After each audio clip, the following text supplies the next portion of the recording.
आप फंसाएंगे नहीं, आपको आप जो चाहेंगे वही बोलेंगे। दीपक रंजन जी, तो फाइनली अब तो केशव जी में और योगी जी में सहमति बन गई, उनकी दोस्ती हो गई। आपने हमारा प्रेम सुरेंद्र राजपूत जी के साथ भी हमें फेस दिख रहा है। नहीं बिल्कुल ठीक है, आप दोनों एक दूसरे से प्रेम करते हैं, मुझे मालूम है। मैं दीपक रंजन जी को इनवाइट करता हूँ। दीपक जी, तो अब तो उनकी दोस्ती हो गई, दोनों में मोहब्बत है। क्या तारीफें की केशव जी ने, दिल भर भर कर तारीफ की। आपको तो बड़ी जलन होगी दीपक भाई, बड़ी तकलीफ में होंगे आप। देखिए विजय जी, आप तो चाहते थे इनके घर में झंझट होता रहे, आपका काम बनता रहे, अब तो वो बिगड़ गया। विजय जी, केशव प्रसाद मौर्य जी दिल्ली गए थे, ऐसा है ना कहावत की, गए थे दिल्ली हरिभजन को ओटन लगे कपास। और केशव प्रसाद मौर्य जी ये समझ चुके हैं कि जब तक मुख्यमंत्री के खिलाफ वो चुप हैं तब तक वो उप हैं।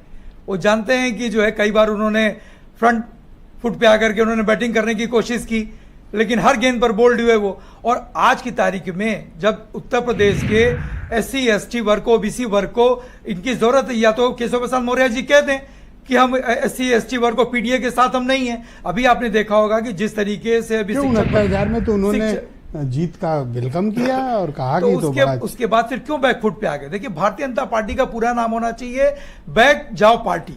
हर मोर्चे पर, हर मुद्दे पर भारतीय जनता पार्टी बैकफुट पे है। अभी आज ही आपने देखा होगा कि किस तरीके से लेटरल एंट्री को लेकर के आरक्षण को समाप्त करने की एक बहुत बड़ी मुहिम थी। हम इंडिया गठबंधन के लोग, सब लोगों ने जिस तरीके से इसका विरोध किया, चाहे डिबेट के माध्यम से, चाहे 2 अक्टूबर के बाद हमारे राष्ट्रीय अध्यक्ष अखिलेश यादव जी ने कहा कि अगर ये इसको वापस नहीं लेंगे लेटरल एंट्री, तो 2 अक्टूबर के बाद सभी इंडिया ब्लॉक के लोग पूरे देश में जो है एक देशव्यापी। अब एक सीरियस नोट पे आते हैं।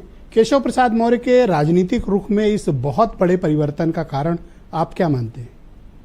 देखिए, केशव प्रसाद मौर्य जी को हम तो बहुत सीरियसली नहीं लेते हैं, और ना ही जहां से वो चुनाव लड़ते हैं उन्होंने, उनकी जनता ने उनको बड़ा सीरियसली लिया। वो आज क्या कहते हैं, मंच पे क्या कहते हैं, मंच के पीछे क्या कहते हैं, पर्दे के सामने क्या कहते हैं, पर्दे के पीछे क्या कहते हैं, देखिए ये उनका अपना मामला है, इसमें हमें मुझे कुछ नहीं कहना। लेकिन रहा सवाल मेरा और समाजवादी पार्टी का प्रवक्ता होने के हैसियत से, मैं उनको सीरियसली नहीं लेता, क्योंकि उनकी किसी बात आप सीरियसली नहीं लेते हैं। और आपकी पार्टी का जो बड़ा सबसे बड़ा नेतृत्व है, मैं देखता हूं कि कोई दूसरा दिन नहीं जाता जब केशव प्रसाद मौर्य पतंज कसते या उनके खिलाफ ट्वीट ना आए या कोई स्टेटमेंट ना आए।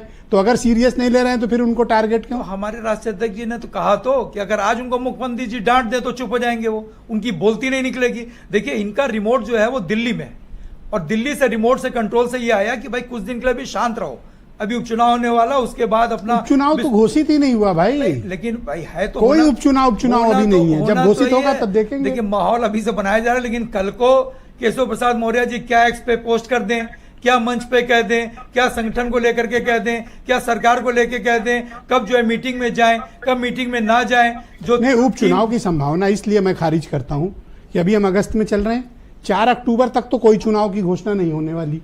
अब जो होगा 4 अक्टूबर के बाद होगा। देखिए, हर मामले में मैंने कहा ना, यानी चुनाव यूपी में, उपचुनाव नवंबर में होंगे। भारतीय जनता पार्टी विजय जी उपचुनाव से डर रही है, क्योंकि उसको मालूम है कि जनता का जनादेश उसके साथ नहीं है। इसी कारण उसने जो 2 राज्यों को उसने चुनाव तो डेट अनाउंस हुई, लेकिन 2 राज्यों में पीछे हट रही, चाहे महाराष्ट्र हो और चाहे झारखंड हो। और मैं आपको बता दूं, सारे के सारे उपचुनाव और जो आने वाले 4 राज्यों के चुनाव है, चारों में भारतीय जनता पार्टी चारों खाने चित होने जा रही है। आप तो राजनीतिक तौर पर थोड़ा निराश होंगे, क्योंकि अब आपको बीजेपी पर हमला करने के लिए केशव मौर्य की आड़ नहीं लेनी पड़ेगी। अरे हम इनको सीरियसली नहीं लेते हैं, हमको विजय जी हमको सीरियसली नहीं लेते हैं, इनको क्या सीरियसली। धन्यवाद।